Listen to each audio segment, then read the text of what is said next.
Yeah, that was 4 years ago. And I'll tell you my story is I literally went to each of the places to see which one had the shorter line, and said the heck with it, and went back to the first place, and still took me 45 minutes to get in and vote. It was 4 years ago. Yeah, well, it was last. Last year, Shiloh didn't look busy at all. So. I was there at the wrong time, obviously, Mm-hmm. and that's part of it too. People like to go first thing in the morning before they go to work, etc., Vote. or after they get off work, that kind of thing. And on that note, vote by mail. That's right. Well, that makes sense. Yes. Every day, more and more sense every day. Anything else on this topic? Okay, good discussion. Thank you. Next is item 6, Ms. Adams again. The amendment for the city board and commission guidelines been I'm revamped again.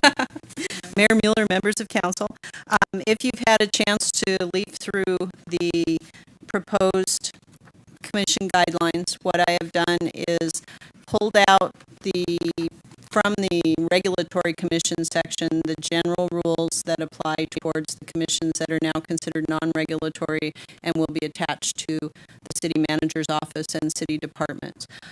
They are purposefully left somewhat less than specific, mainly because these commissions are going to be kind of feeling their way initially. Meeting times, meeting dates, how often they meet, and things like that can be figured at a future time or addressed in the administrative directive. But I think hopefully that this gives them some starting off points as far as how they're running their meetings, and the fact that they don't have to abide by the open meeting law, but that we are encouraging transparency regardless, I think is the important message for these commissions. Yes, ma'am. Okay. So I know that we have talked about this like ad nauseum. Everyone glazing over out there, but in looking over the portion about the non-regulatory commissions, we didn't list them out. When we didn't list what departments they're attached to, we kind of, is that intentional? Because I originally thought that was The going to other document. That would be in the administrative directive. and so You think it'd be worthwhile to repeat that again in this one? I do, because the administrative directive is not set by council, correct? That's correct. And so, so those could, I think, well, we approved the administrative directive in this case, so technically, I guess you could say we did approve it. but technically it could change at any time without bringing it to council? We approved it. Chuck? Mayor Mueller, Councilmember Pacheco, you've already set broad guidance in terms of directing, in this case, the city manager to put together the administrative directives, and we try to follow existing council policy to the greatest extent possible in setting these up. Administrative directives are really procedural and at the operational level of the city. So once you establish the policy to make these administrative, non-regulatory commissions, then I have the authority to place them. So theoretically, the manager could establish a new one without necessarily having council direction to do so. And then that was the Council question. could direct That's a that. question. That we do that as well. Question. Sir, did you get your question answered, or what do you think the best solution is just to add this to the document we're going to approve on Thursday? We're going to move on Thursday. I would feel more comfortable with that. Yeah. So what you're suggesting then is we just give me the language again for the non-regulatory commissions. So under non-regulatory commissions, stating what those are, we didn't name. So we're talking on a list. Yeah, I don't think that's an issue. Jill, you can get that done before Oh, Thursday. absolutely. I can have that for you Thursday night. And I would point out, too, that we inserted language in the previous resolution with the admin directive that strictly specified that the changes to missions and assorted other things would be with the guidance of council. So that was provided for. And also adding commissions or any of that would be perfect. It seems duplicative, and I can't speak today. I can attach a list. It's not a problem. And the department they're attached to. Anything else? Well, I had an idea. Oh, It's really late. it is. I know. Just chew on it maybe a little bit. Like think about it in your mind. But came as an idea, and we talked about this for 6 months. But what about having the Cultural Diversity Commission be attached to the police department? Well, I don't think that meets the mission, quite frankly. The mission of the Cultural Diversity Commission is to hear diverse views and make sure that they're being heard from. It's not to In a cultural sense, make yes. events, In a cultural sense, yes. but In a police diverse enforcement views. sense, I would have to disagree with you strongly. And again, this is something that if we need to talk about it, we need to talk about it sometime after Thursday, Okay. and we can talk a It's little like- more in discussion and see if we can raise a consensus of council, because that's really what you're talking about is you wait until the 2 days before we vote on something to raise a new subject consensus of council. I would really prefer to wait until after we have our meeting with the police chief on the 14th in our work session and do one thing after the other, because one may solve the other issue or raise the other issue, depending on I just what think- the discussion, how the discussion goes. 4 commissions tied to the Parks and Recs department. I mean, it just seems pointless. Well, it seems a lot, yeah. I would And agree. it's I like don't know if they're it's all pointless. Parks and Recs. We already have a Parks and Recs commission. We don't need 4 other ones to all weigh in on Parks and Well, Recs. you need to be familiar with the missions of each one of them. At least I would be before I made the statement you just made. Well, but look at how they're functioning. I mean, too. That's what we're going to. Okay. Good point. Okay, it sounds like an argument for some consolidation, but again, tick-tock, we're at 12 o'clock already. Mr. Mayor, I mean, these things can change Oh, no, and then it should be open for discussion. I don't after the disagree. vote. After the vote, it can change. It can change, yeah. You can So always it's amend not like things. a done It's deal. not like it's gonna be carved in stone, Okay, so okay? Yes, ma'am. If You- nobody- oh, I'm sorry. down here. So if we add, You need to bring a pillow next time so I, I see it. you know, a booster seat, right? Yeah, I do. Short people are Like when I go people out to too. eat, back when I used to go out to eat. If we do add the list of commissions to both, then do we have to, then we would have to update and approve both documents? No, just the current one, because we've already approved the one with the current list. And then that's gonna, okay, And all we do, it's just more work to, well, all we're talking about is adding the list to the document that we approve on Thursday. So you'll just attach it, right, Jill? Correct. An exhibit. Yeah. okay, I gotcha. That makes sense. Thank you. Okay. Yes, ma'am. Okay, I'm not sure where this fits in the conversation, but is it possible that council could be notified when the regulatory as well as the non-regulatory commissions meet? Because the non-regulatories are not going to be on maybe a set schedule. What we need to do, Jill, I think that's a good point. What we need to do, especially when this essentially goes into effect 1 July, right? Okay. And we'll be having, even though they're commissions that have changed names or changed missions or however you want to say it, changed reporting change, whatever you want to however you want to call it. We still need to know on council members when they're meeting and when they've scheduled the meetings. Beyond public notice. Yeah. In addition, I would say in addition to any public notice requirements. We can certainly continue to put out the public meeting calendar that we've always put out that lists them. List all Yeah, the intent is that they will still be on the website with the agenda.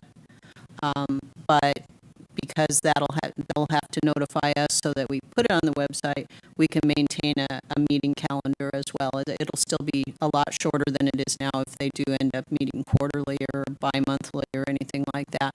But we can certainly keep putting that out.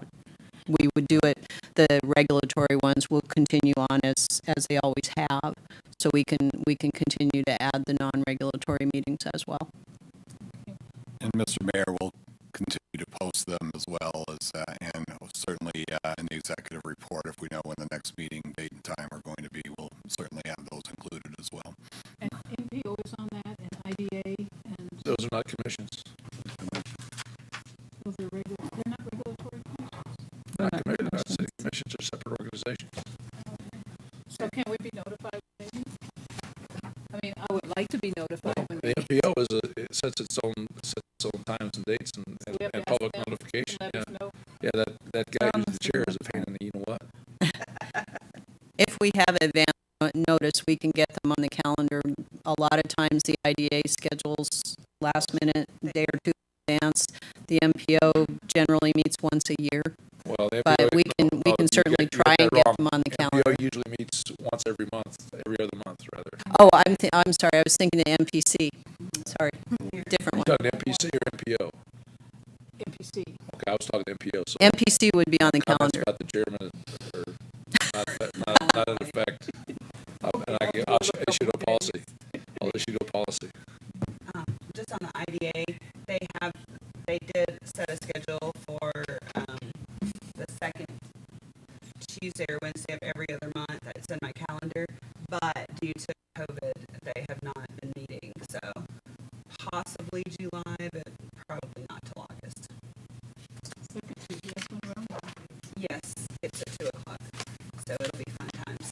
Well, that's not good. Well, it's fun times. We're working on that, so I'll let you know when I get that.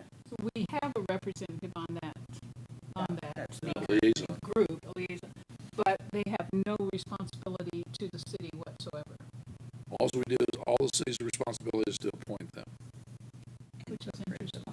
and approve bonds if they have bonds. Okay. Yeah, it is interesting. I had one other one. It's a state. Yeah. One other question was, it doesn't say in the document, I don't think, how the members will be solicited, particularly the non-regulatory ones. What will the process for getting new members? Mayor Mueller, Councilmember Calhoun, when we put these together, my direction was to make it as seamless as possible and do it in a similar fashion as we have been doing it in the past when the council provided the direction. So we will continue to operate in that fashion. In that respect, I was just thinking, if council is aware of the need, then we can also inform citizens of. And that gets back to Chuck, because in your report, you need to be letting us know if there are vacancies on. Well, I think it's important not only to report on the happenings at the meetings, but certainly the vacancies, as well as I can give a little report in terms of the effectiveness, or if we're having trouble with membership, or how it's functioning as well, and make recommendations to the council regarding those things as well. Okay. Anybody else? All right. Thank you very much. We'll move on to item number 7, which is the final plat holiday of Pueblo del Sol at the Holiday. Mr. Pregler. Ooh, look, they're gonna have a list. You see the lake? Isn't that nice? We've been looking for that ferry. Exactly. Let me see if I can get this up and running here. Charleston Lake. When isn't this your Monsoon. season? It looks, Jesus. Oh. But IT help me help you out there. Superhero. Oh, God. Right there. Alrighty, so this is a request for approval of the Holiday PDS 5 Phase 5A final plat, which is submitted by Castle and Cook. As you can see on the aerial map in front of you, it is going to be located with the other phases of Holiday. This is towards the highway, It's just north of the McDonald's and the commercial Canada Flores subdivision. The number of lots on this particular phase is going to be 29. If you recall, the council did approve the preliminary plat, which had a total of 59 lots last year, but they're going to break it up into two separate phases. And phase one, which will be 29 lots, will be coming before you on Thursday. The zoning of the property is multifamily residence, and the developers are proposing to construct single-family residences on the property with a minimum lot size of 4,500 square feet, which does meet the requirements of our minimum lot size requirements in that zoning district. All of the roadways are going to be private, and the developer did receive a designation of adequate water supply from ADWR on May 17th, 2013, so they are meeting that requirement as stated in the development code that they are required to have a letter of water adequacy. City Council, as I stated, did approve this preliminary plat back on October 10th, 2019, and DRC did approve the Phase 5A at their meeting on June 17th, which was last week. So this does conclude staff's report, Mr. Mayor. Thank you, Mr. Pregler. Questions for Mr. Pregler? Ma'am? The private streets, it's that whole area of private streets? That is correct, Mr. Mayor, Councilmember Calhoun. Yes, all of Holiday and all of the Retreat, which is the area just to the southeast of the subdivision, are all private roadways which will be maintained by the homeowners associations. They're primarily the difference is that they have what we call a reverse crown. So rather than having the roadways kind of arch upward and have the drainage run off to the sides, these will actually be reversed, where the runoff will run to the center of the roadway and then out to the washes and basins and so forth. So that's one of the major differences between the private and the public roadways in this case. Also, I believe the roadway widths are a little bit less than what would be required for a public roadway. But still within the requirements of fire department? That is correct. The development code does require a minimum of 28 feet in width for private roadways, and it's meeting that requirement. Thank you. That was my exact question. Great minds think alike. Yes, ma'am. I was going to ask that same question. Thank you, Gwen. And but I did have a couple others. I need, because I'm a newbie, I need a better understanding. I feel like I'm not, the improvement security subdividers agreement can, like, you educate me on why that, I don't know, even after reading all this, I feel like I don't have an understanding on why we, okay. And then also, the changes that are being made, that has no effect on the adequate, on the certificate by ADWR, right? Like, that doesn't, The changes, what were changes? that are being made by the developer, because I know it's like, they got it back in 2013, and it was this plan, and now we're changing it. It's not going to mess things up. That's Mayor Mueller, Councilmember Humphrey, you are correct. As long as they don't increase density based on that original Okay. letter of water adequacy, they would be fall under that existing Cool. letter. Yes. Then So- then I just need a better education on the other stuff. Sure. Well, so to answer that question, as you know, the developers are required to construct public improvements such as curb, gutter, sidewalk, sewer lines, and so forth. To ensure that these are built to city standards, we require them to provide us a security, monetary security. In some cases, we're talking about a third-party trust. In this particular case, the only public improvement would be the sewer lines. So the Castle and Cook in this case did provide the city a bond to cover the cost of those sewer lines. And once all the sewer lines are constructed, the Public Works Department goes out to inspect to make sure they're meeting city code requirements. Okay. At that point, the city then accepts those sewer lines as public improvements at that point. So in other words, we accept the maintenance of those lines. However, the applicant is required to provide us a 2-year warranty for any defects. Okay, and then there's a separate security for that 2-year warranty period. Okay. after the 2 years is up, there's another final inspection by Public Works, and if everything looks satisfactory, then we do release that final security, and then the city does maintain them outright at that point. Thank you. You're welcome. Mr. Pregler, I don't mean to nitpick this situation, but you said after they put in the lines, then you go out and do an inspection. What if they're doing it wrong all that time? They get all those lines in and it's wrong. They're gonna have a bad Shame day on this them. one. Someone Well- says in their job. Do they check in between? Well, there are a number of inspections as the sewer lines are placed and located, manholes are put in, and so forth. Certainly, it's a long process with a number of different inspections, and obviously, if they're doing it wrong, they have to go back and complete them correctly. So, the city would not accept them if they were done incorrectly. And I'll share with you that where I live, I watched a development go in next to me, which wasn't obviously this company, but that exactly happened.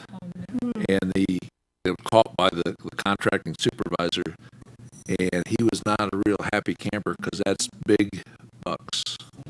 Yeah. Quick question, Mr. Mayor. Yes, ma'am. On this, are they intending, because I'm not seeing in all the plans, are they intending to have another, roadway that will connect into Resort Drive? Mayor Mueller, okay, so to answer your question, no. Great Basin Lane and Resort Drive are the two existing accesses into the entire subdivision. So there is actually currently an emergency access off of Highway 92, which will be eliminated. And the reason that's going to be eliminated is because when the original phases of Holiday were put in, there was only one access. This was prior to Great Basin Lane being constructed. And so that secondary access was required for fire access. But now the Great Basin Lane has been constructed, it is considered the secondary access into the Holiday subdivisions. So that emergency access will be going away with this phase. In phase 5A and 5B, there won't be any road that connects into Resort Drive. You have to go all the way. No, there will be. around I'm the- trying to forward this. I'm trying to show you what That's already, so that corner is already like a choke point. If you drive through that neighborhood right now, I mean, with the current traffic, it's like this choke point. You go around, and it's already like that. The traffic there is already bad. So there'll be additional connectivity for this particular phase of Holiday. For some reason, I can't forward this, but the copy of the plat is actually with your packet. You'll notice that the roadways do connect.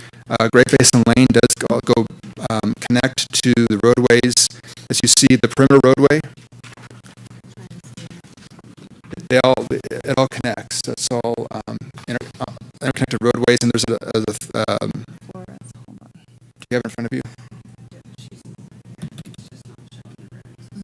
The chart we have doesn't show the plan. It doesn't show the road. That's the confusion. Oh. Because it's just showing the property without the, Oh, there we go. We'll go back one there. There we go. This is what I was trying to show you. Okay. we don't have that in the packet. All right. So you see the roadway. Goes to the center of the lots. You kind of see Great Basin or Resort Drive kind of veers off to the right, and there's another roadway that kind of connects to the center of all the lots, and then goes up and then connects to that perimeter roadway. It goes all the way around the property. I apologize for the technical. That's okay.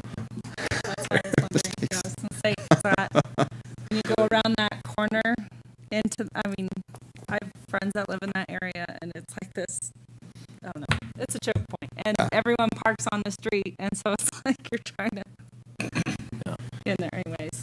It's already, Any other questions? was my comment. Thank you, Mr. Pregler. Appreciate it. Thank you. We next go on to item number 8. Ms. Flasar. This gets back to a question we had earlier, actually. About the budget. All right, Mr. Mayor, members of council, this agenda item will approve amendment number 2 of the intergovernmental agreement between the city and the Arizona Department of Transportation for the Fry North Garden project. The major change is to extend the project timeframe by 6 months, due largely to COVID-19 impacts. COVID has resulted in a variety of delays, and the full scope and impacts of those delays are not yet known because we're still in the middle of it. The other change is a modest amount of additional funding from unobligated funding sources, notably HERF Exchange and also, I always forget the name of the Surface Transportation Block Grant. Be happy to answer any questions. Well, when I read that, I was curious about a transportation block grant. Is that because it's roadway? Yes, it's just another funding source that's available, and all the funding sources are programmed differently. But if the project is eligible for that type of funding, and if all the money doesn't end up being utilized on another project, then it can be shifted over, and that's what happened in this case. Congratulations I know you guys work really hard to find those extra dollars, so that's great. It's like funds and all those other things that put on the project. Maybe qualified. There's a couple pockets you need to go looking for money. And Wonderful. staff does a good job. Yeah, Yes, you're right. Any other questions? Thank you, Mrs. Flassar. We now move on to item number 9. We have Mr. Felix amendment to the development agreement Castle and Cook Mayor, members, Soil Interceptor Sewer. Mayor, members of council, back in about 1999, Castle and Cook came to the city, and we put a development agreement together for both the annexation and the kind of the tribute area down there. Normally, at that time, the developer would construct the sewer, where the city and Castle and Cook and mutual beneficiality agreed that the city would construct the line, would be a note from Castle and Cook charged at the prime rate reset every year. Yes, I'm a capitalist pig on things like that. And they guarantee that years, if that amount was not paid back through the connection fees for that area, the surcharge was added, that they would then make the pay off in full. Currently, the balance as of next month will be $1.6 million. The whole line construction was just under $800,000. So development fees have not come in. Obviously, the development has not been there to do it, like the people that were in charge of Castle believed at the time. Now, Castle is interested in negotiating, and the city manager and the city staff also see some benefit to renegotiating some of the items in there related to the package plan and some other things. So what we'd like to do is extend that payoff for 6 months to allow the negotiations to continue. There could be put on this amount of money put in there as well as what they owe us. So there could be some other changes done that are beneficial to the city. So looking to extend the final due date until December 20th of 2020 to allow negotiations to occur, and all of the renegotiated come to you another complete amendment. Thank you, Mr. Felix. Tujic, I think you want to say something because questions. Hopefully, you'll kill before I spring him. Thank you, Mr. Mayor, members of the council.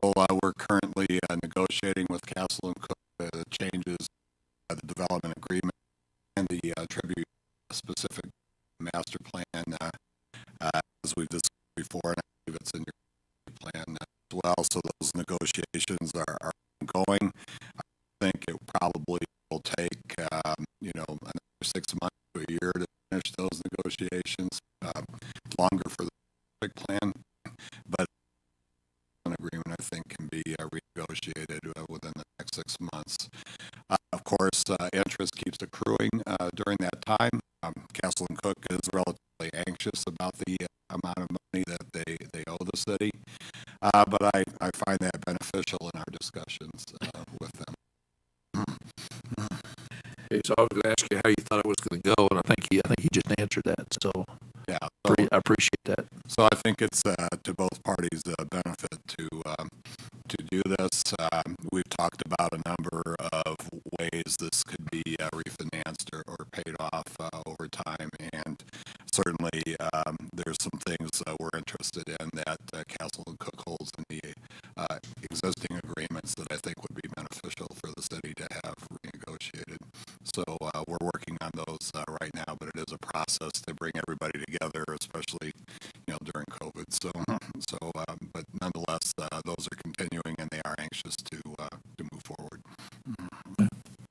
questions, ma'am? No, so we've already built the sewer line? Is this what was tied to, I know it's tribute. Was this tied to the way we're gonna use the water following all that tribute construction? Well, it's a little bit complex, Councilmember Calhoun, but I think I can address it. The line was also built to address Golden Acres at the time, and that was decommissioned. So that was one of the impetus for doing this particular agreement.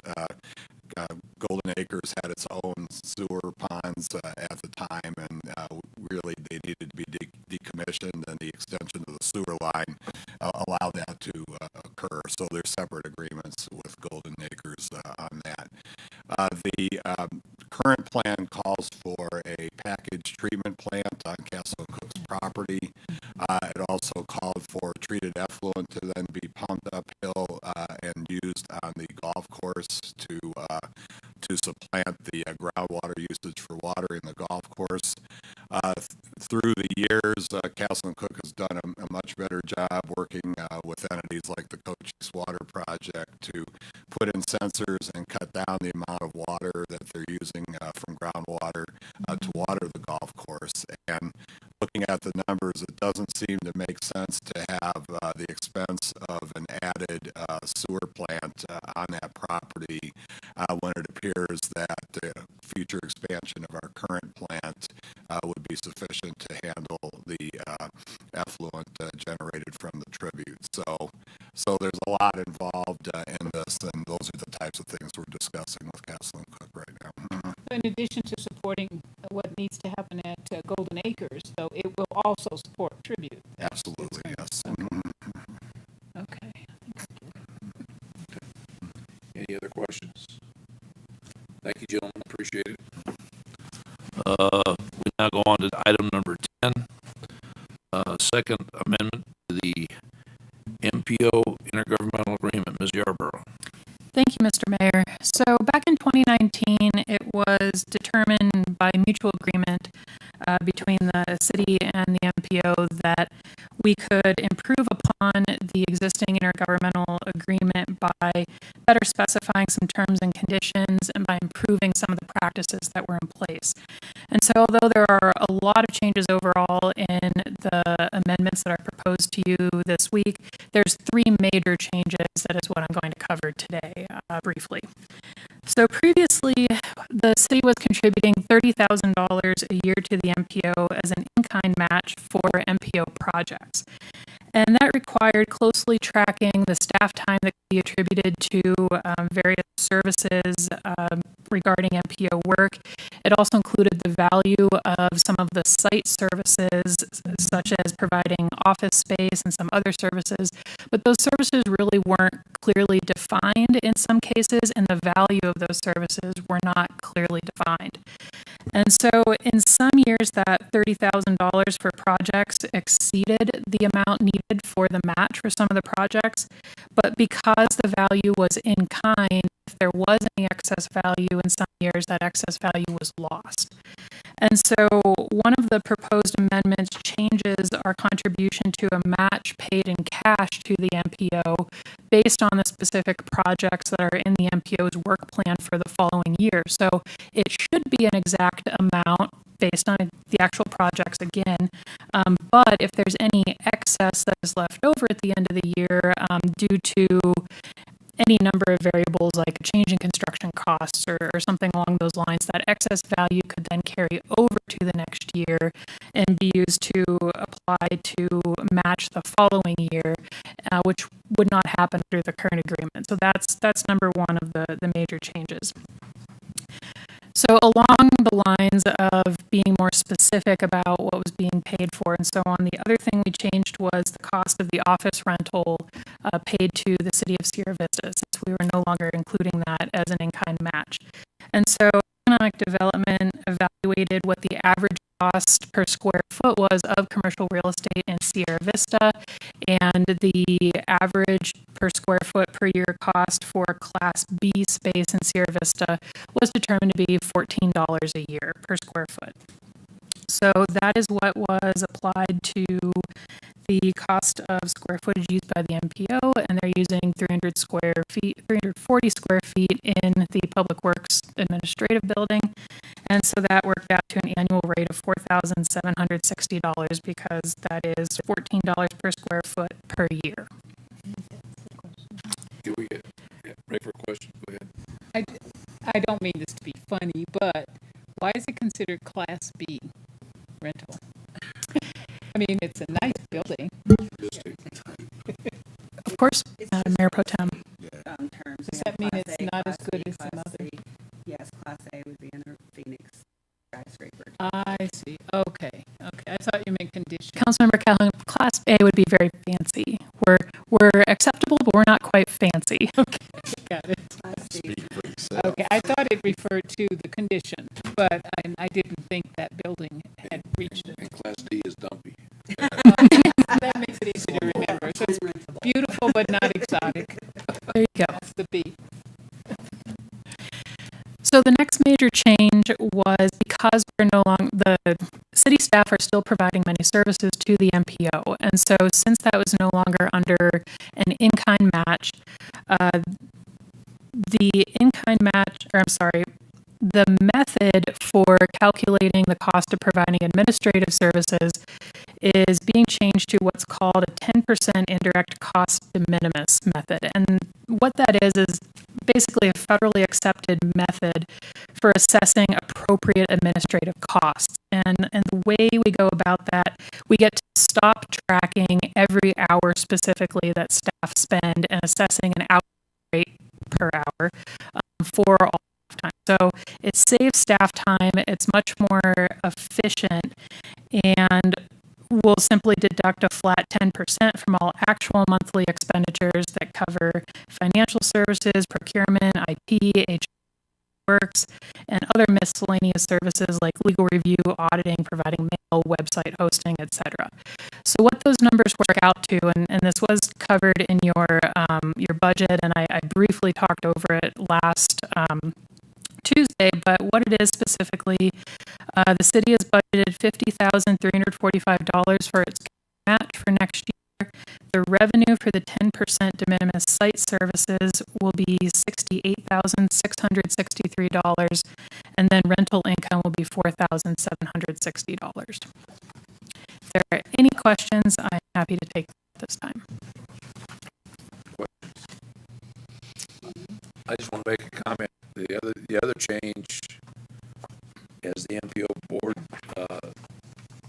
the chairman of the board there, is that this next calendar year is the first year we're going to have both the county and Huachuca City paying their share. Obviously, Huachuca City has recently joined. It took about a year to figure out what the appropriate mix was and get that into the rules and regulations of the MPO. Huachuca City has already got their agreement done. Once this agreement is passed by us, it'll go to the MPO for concurrence. And then all we're doing is waiting on the county to have their numbers and have a draft, but aren't ready to have it voted on by the SUPS or the MPO. So the importance of saying all that is that we're not carrying the entire cost of the MPO as a city of Sierra Vista, which we were doing for the first 2+ years. Okay, so we really have a partnership now. Okay. Any other comments or questions on this item? Okay, thank you, Victoria. You did a good job. Call the public comments and questions to council, and then adjournment. So we go on to item B. Any report on trips, recent trips, meetings, future meetings? I did mention the MPO meeting that we had last week, and we discussed some of the items. Was there anything else, ladies, on the MPO meeting that we need to share? Okay. Sarah, did you have something on the meetings? No? Okay. Anybody else? I also attended by phone an RTAC meeting, which is a Rural Transportation Advisory Council, which is the group for that is the lobbyist basically for all the rural transportation, and they basically just gave us an update, and we elected the next chair and vice chair of that group, and started the evaluation of the administrator. So wasn't a lot of fancy stuff in that meeting. Yes, ma'am. We could share with the rest of council that the I think the first real concrete, literally project, get it, is underway in Huachuca City for the SBMPO. We're putting in a emergency signal on across the highway so that emergency vehicles can stop traffic and get out onto the highway and go save lives in that. So And that's the first MPO project for Huachuca City. the first one Yeah. for Huachuca City, yes. Sorry. And Yeah, they're absolutely thrilled about it. they're very thrilled, and they're pouring the concrete. They said Monday, so That'll be exciting for them. yeah. So we'll look forward to that ribbon cut. They're going to do like a ribbon cutting when it's done. They wanted to take champagne out and break it over the pole, but I don't think the highway department was going to let them do that. So we're excited for Huachuca City. Okay. Item C, future discussion items and council requests. I know we have a 14 February work session on police issues with the chief. February, is that? 14 February. Can't read my own writing. It's been a quick How about July? How about July? That actually probably even on the right day. And I don't have any other things scheduled, ma'am. Could we talk at I don't know if we've already scheduled, but the United Way distribution of funds, how that's going? We're gonna when we get down to the next item D, Oh, I'm not on that page. item C. We're on item C right now. We'll go to item D in a minute and get an update on what's going on. And that wasn't COVID. Oh yeah, it was. Yes, it was. CARES, yeah. CARES Act. Okay. Thank you. All right. Also, Mr. Mayor, as you're aware, the improvements were made at Big O Tire for our fulfillment of the annexation agreement with Big O. That process, you'll see on July 9th, there will be a public hearing and then a vote, final vote on the 23rd. Am I going to have my sign before Your sign. my right turn only sign out there before? I think before we can have do the that, meeting? Mr. Mayor. It's up already? Yeah. Yeah. Okay. Good. I didn't want people making a left out on a street going the wrong way. All right. The other thing I mentioned, I did happen to go when I was checking something out on the west side today. I did happen to cruise down North Garden, and most of Daisy Mays was gone. So my heart sunk. But I know they're building a new restaurant / brewery operation there, which should show some promise and some additional good things to the west side. Yeah, well, yeah. No, the Historic Society had a complete tour and everything else a week or so ago. So that was a good thing that the owner did. Yeah, we all hate to see that go, but hopefully it'll be something else. Well, it's a stage stop, post office, watering hole. The girls had their little what do you call them out back? The little rooms out back, the cribs out back. Well. Oh, let's not go there. There are things we should not talk about in Long polite conversation. That was before it was Air Vista. Okay. Yeah. Back Okay. in y'all's time, we don't want to know what y'all Y'all's time? Okay. Now you're heard. Okay, anything else on discussion items? Now on the item D, and we need to get an update on what's going on with as Gwen mentioned, with our adventures here with additional federal monies. Okay, Mayor Mueller, members of the council, I'll go to that first here. The CDBG funds that you split up $120,000 and $40,000. I signed 9 contracts with businesses today, actually 2 today and 7 earlier, and we'll be cutting checks for those businesses, and then we'll be reimbursed by CDBG. So, as you're aware, that left around 20,000 or so left over that we'll have to reprogram. Chuck, can you tell me how many of those 9 were micro and small? What was the breakout? I think it's too, if Tony's here. Tony, get details. Mayor Pro Tem Gray, there's actually 11. So I kind of gave them to Chuck in a couple different batches. So 9 were micro and 2 were special economic development grants. So the total was just under $87,000 total. Oh, so that's the extra 2 that I signed today. Okay. I wasn't here yesterday, so. All right, thanks. And do we have any feedback? We do not have a report yet on the disposition of the United Way funds, so I will attempt to have an update for you at the next work session then.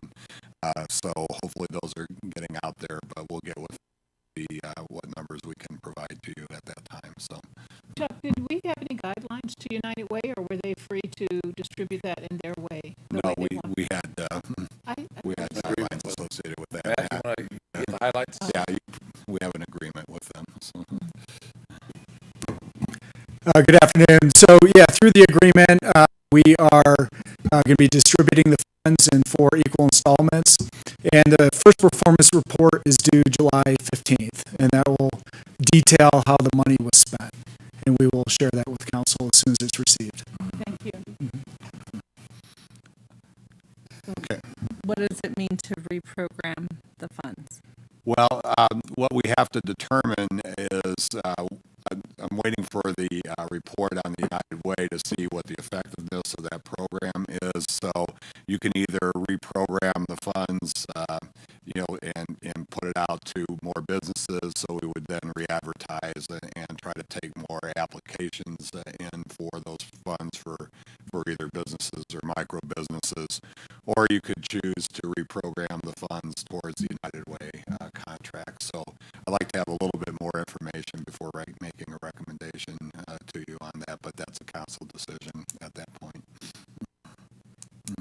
So I just would ask, when you get them, just find out how they're advertising the services, because I haven't seen anything at this point. So just a And curiosity. maybe that's something we need to do too. Yeah. Okay, we can certainly do that. Thank you. And could you say a little bit more, Chuck, about what you call those 2 grants? Grants. The 11 were micro and 2 were what? They were called something. Oh, just business grants. Councilmember Calhoun. So in the CDBG, there's a standard for micro enterprise. So again, 5 employees to include the owner that meets the low to moderate income standard. That's always been in the CDBG. So with the CARES Act, they put in a special economic development grant. And in that case, the owner in many cases either has too many employees or does not meet the low to moderate income standard. In our case, the 2 have agreed to maintain 2 employees that are in fact at the low to moderate income. So there's 4 jobs associated with those 2. So that's kind of it's a little difference. We kind of built the airplane in flight on those 2, but the micro enterprise stuff is well set within the CDBG guidance. That's good, though. That kept 4 employees and 4 people employed. And business. Businesses. So they have to report back? Yes, ma'am. The micros are a little different. The reporting requirements are far less because of the standards, but in the 2, they've got 6 months to come back. And the way we set it aside was bring payroll effectively from June and then come back in 4 to 6 months with your payroll to ensure that you've maintained those 2 employees. And then with that, we'll be able to close those 2 grants out with CDBG. Thank you. Thank you, Tony. Chuck? Thanks, Dave. Second thing, and we could have discussed this on the budget, but and David just handed me a report I asked for this morning. Based on how well our sales tax revenues have performed and the reductions, particularly in personnel costs that we've experienced during the pandemic so far, if you'll recall, in the budget discussions, we were initially looking at about a $2 million application for Arizona CARES funding that we would put in for covering the remainder of this fiscal year from March. And it appears that estimates thus far may indicate that we do not need to use that $2 million for this fiscal year, in which case we would be able to apply the whole $4.9 million to next fiscal year. So if we're able to do that, that will be a longer-term benefit to the city budget if we're able to extend that out. And it still looks like we may be able to add to reserves by year end. So these are estimates currently that Dave has. So that is very, very good news with regards to the local economy and certainly how the folks here have responded in the business community so far. So that's very encouraging news. So the question in my mind, Chuck, is we were planning to spend. I know it's grants in, grants out, okay, from year to year, but we were planning to spend some of that money to repay this year's budget. Yes. And now that money is going to be available for next year's budget. So the question becomes, you said 2.9? Well, it's 4.9 total. Well, yeah, but I mean, the money we're moving is going to go into that same fund in the budget. Yes. But how does that affect our ability, our ability to set the top on Thursday, as well as? It's already accounted for. Okay, so you already got it in there. Okay, all right, thank you. Mm-hmm. So anyway, that's very good news. So we're pleased about that.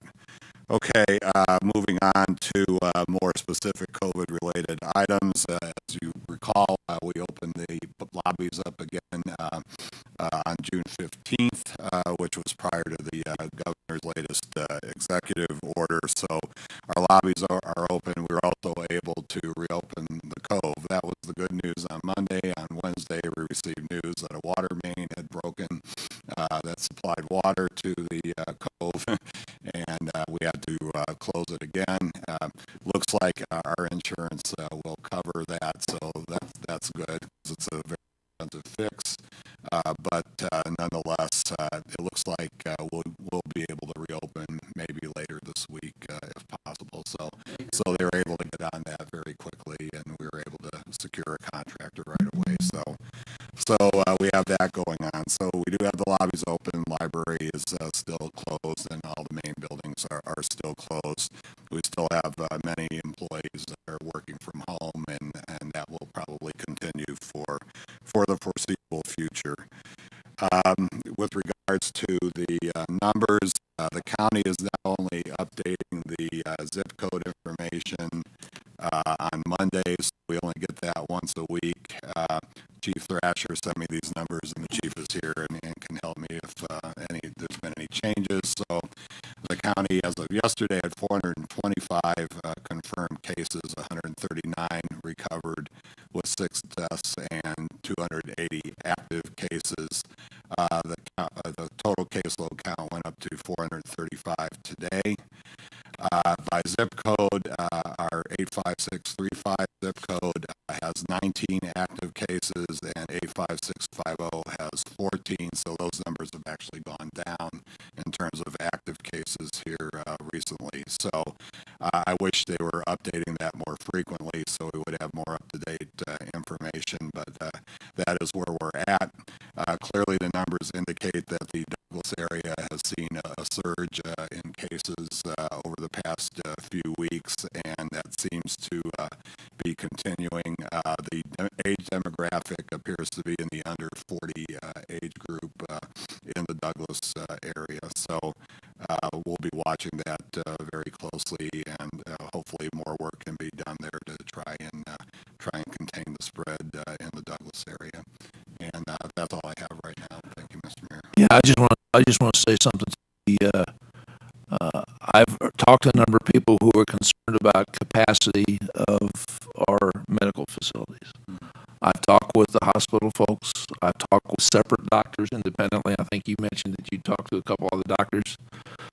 Not only do we still have capability and surge capability in our local facilities, but they haven't even touched on the contingency surge facilities that Cochise College and their old nursing or their current nursing operation, the old hospital, have.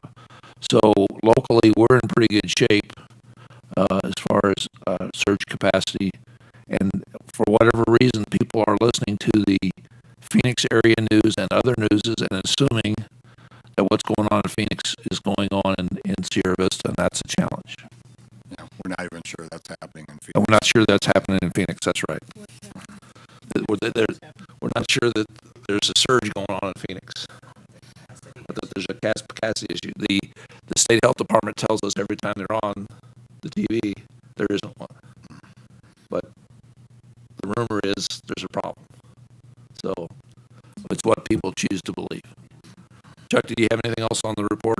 No, I think that's where we're at right now. Obviously, we want to watch the numbers, and certainly if we have any other issues with regards to the local situation, we could move to shut down the buildings again.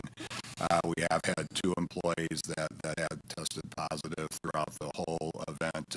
None of them were public safety, and of course, each time we shut down the buildings out of precaution for the safety of the employee during those times. But report that obviously one is fully recovered and one is in recovery right now, and we have not had any other to date. Well, we need to remain vigilant and flexible. Well, actually, I'm hearing a mixture of things. One is I've had people come up to me and said they're glad the city's allowing people to have the option of wearing masks, but basically saying the same thing. It may not be mandatory, but it's advised that you use it, especially in a situation where there may be doubt. And at least all the restaurants I've been in have been wearing gloves and masks, except for the patrons. I heard one report of a fast food place that was just using the window, and the person that was carrying the dinner out to the person that was waiting didn't have a mask on. And of course, he told me he called the national headquarters as well to make sure that they're going to do it, and they said they'd look into it. So I think for the most part, the businesses, the grocery stores, the hardware stores, essential stores, even my I don't know about your beauty shops. I haven't been to those, but they're taking this seriously, as they should. So, and each store has their own enforcement rules. Okay. I do want to. Okay, I shouldn't have said that. I have a couple of questions. Chuck, can you talk a little bit about the transit? And I know many of our vulnerable population ride the transit. So what are we doing? Well, of course, Mayor Mueller, Mayor Gray, transit has been an issue that we've been dealing with since the start of this. If you recall, early on we closed it for a week, and just to make sure we had all the cleaning supplies and everything necessary to make sure we were operating in a safe fashion. We haven't had any issues or any cases that have come out of operating the transit system thus far. The building was shut down, of course, when we June 15th we started fairs and opening the building, but thus far we have not had any issues, and I'm frankly a little surprised by that. Pleasant surprise, Me of course, too. but so far that seems to be operating okay, and we have not had really any issues with regards to the drivers and that kind of thing as well. And do you have spaces blocked off so that when they're sitting on the bus, they have to they're remain? supposed to be socially distanced. Yeah. And really that's been a practice that the entire city employment base has been using the whole time. Obviously, using City Hall as an example, we've had a number of employees that have been working from home and that kind of thing. So if you're here during the day, and during the week while this has been going on, City Hall population has been pretty sparse.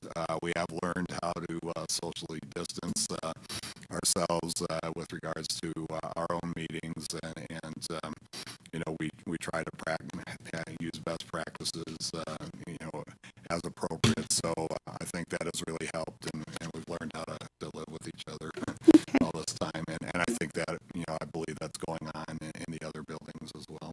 Okay, thank you. And Mayor, my next question is for you. The second question. There there's a lot of confusion within the community about the emergency declaration and thinking that the council is who makes the decision on the mask. Can you just talk about how that looks and what that means? Thanks for bringing that up. You're welcome. Because there is some confusion out there, and part of the confusion is because the governor said the mayors are the one and the supervisors are the one that makes decisions. But when he did his paperwork,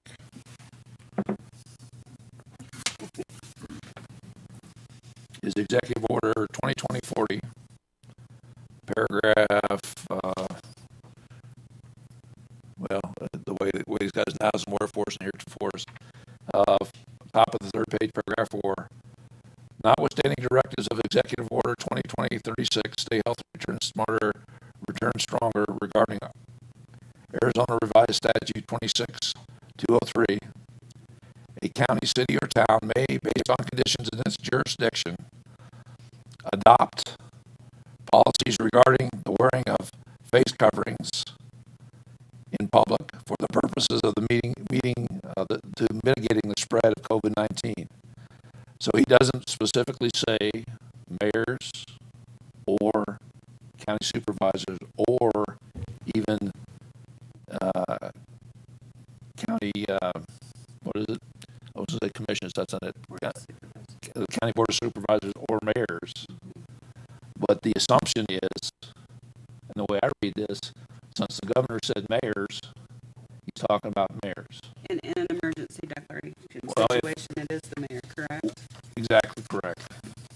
So I just wanted that that's normally the way it is goes. And one thing I want to say about that too, during this whole time, we've been operating under the state executive order declaring an emergency. So we, as a city, and the mayor has been operating under the governor's orders during this time. The first one that varied from his statewide approach, and that's why you're seeing in the news, various mayors are making decisions with regards to this, as was said, or city councils, in other communities are meeting. We don't have that in our code of ordinances, so we don't have a direct policy with regards to who makes that decision, and that certainly does need to be cleaned up. That's one of the things we need to do. I don't want to necessarily say after action review, because we obviously probably shouldn't wait till after this is completed, but we need to look at our emergency plans and have staff come up with some recommendations where we can clarify these points, because obviously the governor doesn't take time to read everybody's emergency plan in the state. No. And obviously when things like this happen, he says one thing and he writes something that could be interpreted or misinterpreted depending on what his intent was, which we can only assume. Then we need to be able to address that locally. So right, and I'm sure I'm not. Well, yeah, staff needs to do that. Yeah, and the situation has created a lot of confusion.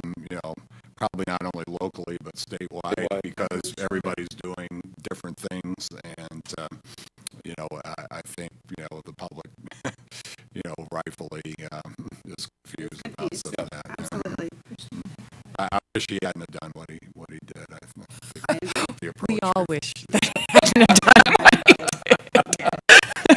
Just my opinion. So. Yeah. Thank you, Mr. Mayor. Chuck, I have a question about us only getting the updates once a week. I understand that the health department is housed in the county and we have zero to do with that. Do we have any way to put some pressure on them to possibly get those stats at least twice a week? Like, is that crazy talk? And I can serving as our incident commander. Let me ask either one of the chiefs. My understanding is you can go on the state. So the state site only has total confirmed from the beginning of this. Okay. And just Monday, by zip code? By zip code. See, that's what I use. So just this Monday, the county finally put it out, a map by zip code of active cases. That just started this Monday. In fact, right after the mayor asked me for it, I went on and there it was. In the footnote, it says it's only being updated once a week because it is very, I think, manpower intensive to keep all track of all that. So the total numbers, so the total number for the county, the total recovered for the county, and the total active for the county are updated daily. The zip code data is updated once a week at this point. Thank you. Easiest place to find the zip code data is on the state site. But it would be nice to have that zip code data Every day. more frequently up. And they may do that, but that since they just started that this Monday, I think they're trying to figure out the system, make sure, see how long it's going to take to update that information. That's all I have.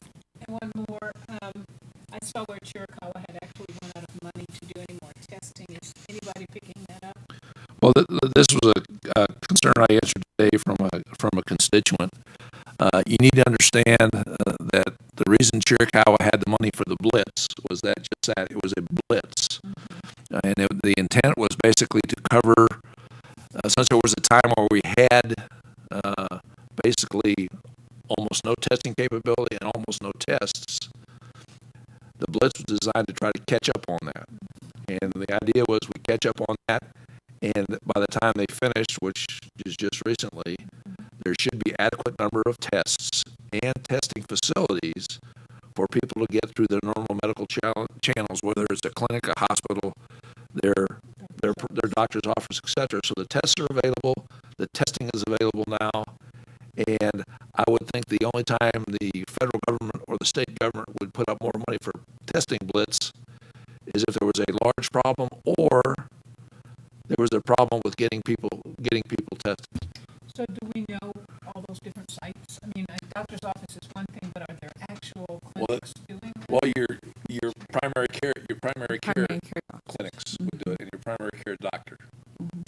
You go through the normal medical procedure if you got the symptoms, and emergency rooms too as well. And to say Chiricahua still is advertising that if you have symptoms or feel like you've been exposed, you can still go in there. You just aren't doing the. There's no. There's no right. They're not doing the blitz. Okay, so testing is available. I'll say it's available all the time, but it's reasonably available. And that's what they were trying to come up with. So I think again, I mean, I'm sure I'm not the only one that's getting just bombarded with questions that we don't always have the answers to.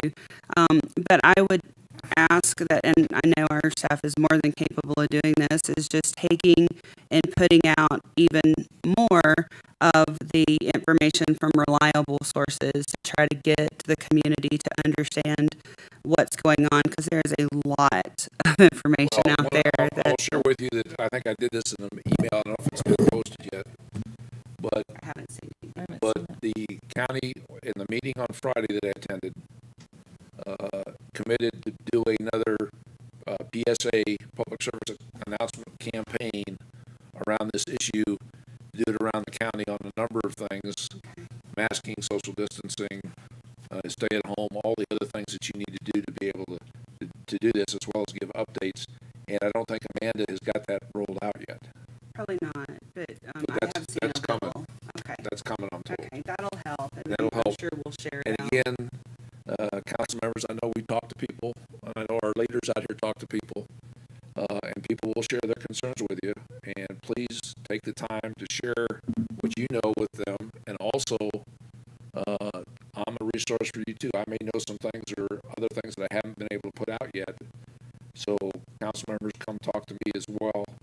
And if there are other issues, we can talk through them. And we're probably gonna, I'm sure there are other things that come up that we're going to have to action without a doubt during the next several months. So I'm a resource for you too. Chuck, did you want to say something? Yeah, Mr. Mayor, I think it'd probably be a good idea maybe to put out some more PSAs once we get updated information, and the mayor's been pretty good about getting that out there. But again, he hasn't been responding. It's still questions like she brought up, which was brought up the other day. I thought was a good question about the blitz. Yeah.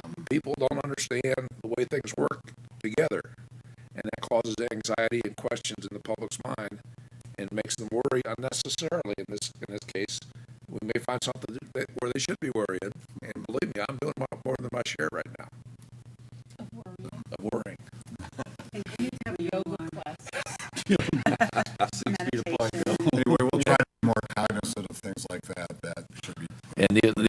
didn't mention yet is we did put out the press release on the 4th of July, which is going to be an aerial show only on the night of the 4th of July.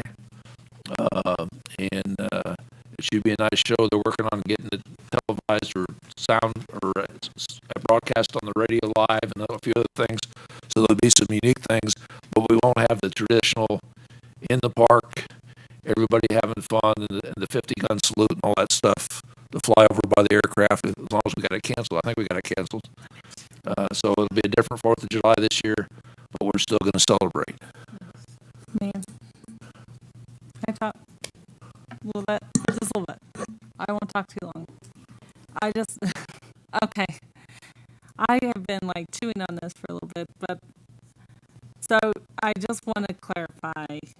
It is your position that any mandate of face masks would come from an executive order from you. It would not be a decision of council. Yes, ma'am. That's my understanding of what the governor intended. Okay. Is that, and so, I'm open to advice, counsel from us at any time. And I appreciate you sending me that detailed letter on your position, because those things make me think and rethink, and that's a good thing. I think that I mean, and you and I spoke at length a few times about this, but I think that we should be prepared. I agree with you that I have no idea how a mandated mask order would be enforced. I see that as a really big challenge, and I do see that as a hurdle of putting such an executive order in place, but there could really soon, unfortunately, become a time that that's needed, and maybe sooner rather than later, and we should have a plan in place for how that would be carried out, or what that would look like in our city, and to say that it's not happening here. Oh, it's just happening in Douglas or Nogales, which are both an hour away. I mean, and those communities all come here to shop, by the way. So, I mean, maybe not Nogales, but it's just like we are not that far away, and so we need to be prepared and we need to plan out. And I don't feel like we have. That's how I feel. Any other comments? Well, I agree with what they're saying, and I know I heard some conversation today on at some site about the fact that we are more of a rural area. We're not closely packed like they are in the larger cities. But to Sarah's point about the shoppers coming out here, and young people are getting out and mixing and mingling, and that has attributed to the spread quite a bit. And of course, I'm sensitive because of my age and not so much my medical condition. Does mental count? Yes. But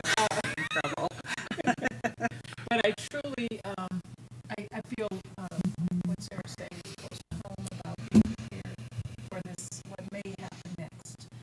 It's not here yet. I think that one example was that in our public facilities, we could be more mask efficient, wear masks more to kind of demonstrate the importance of masking. And I know there's huge issues around that and freedoms and all of that, but I hope I'm expressing this well to say being prepared and even jumping the gun before the emergency is my way of thinking on this. Thank you. You're welcome. And I think I know I have and others have that we've seen emails have let the mayor know how we feel. Yeah, they have. About Believe this me. very clearly, very clearly. Yeah, I'm trying to share as many of those as I can with the council, so you see the diverse opinion of the public and the different focus. And there are a lot of factors to consider, and I know you appreciate that. And all I can tell you right now is I will try to make the best decision possible for the city on the information provided, and I'm not stuck in one position. I'm considering everything on a routine basis or daily situations change, like for example, if in fact we didn't have capacity at the hospital, that would, in my mind, that's way too late for me to make a call. Yeah. So that's an example of things I look at every day, and in fact several times a day. And so if you get a call at some odd hour and said the mayor's going to require a mask, you know why. At the same time, for me, okay. I appreciate your discussion. I appreciate being open. Oh, I'm sorry. Sorry, Mr. Mayor. You need to get a ball or something to throw at me, a rock. I do. Yeah. Slingshot. There you go. Thank you for answering my email and on a Saturday morning. I wasn't expecting one right away. But thank you. And I know the metrics to predicting when we should take more action is difficult. We don't know what would be the best predictor, but I would also agree with Sarah's. I would feel better if we had something planned for if we needed to do something else. Okay. Well, I'll talk with Mr. Patuchek and see if there's something we can do as far as a preparatory. Okay. Okay. So we're leaning forward in the saddle rather than going, oh my God, what do we do next? Right.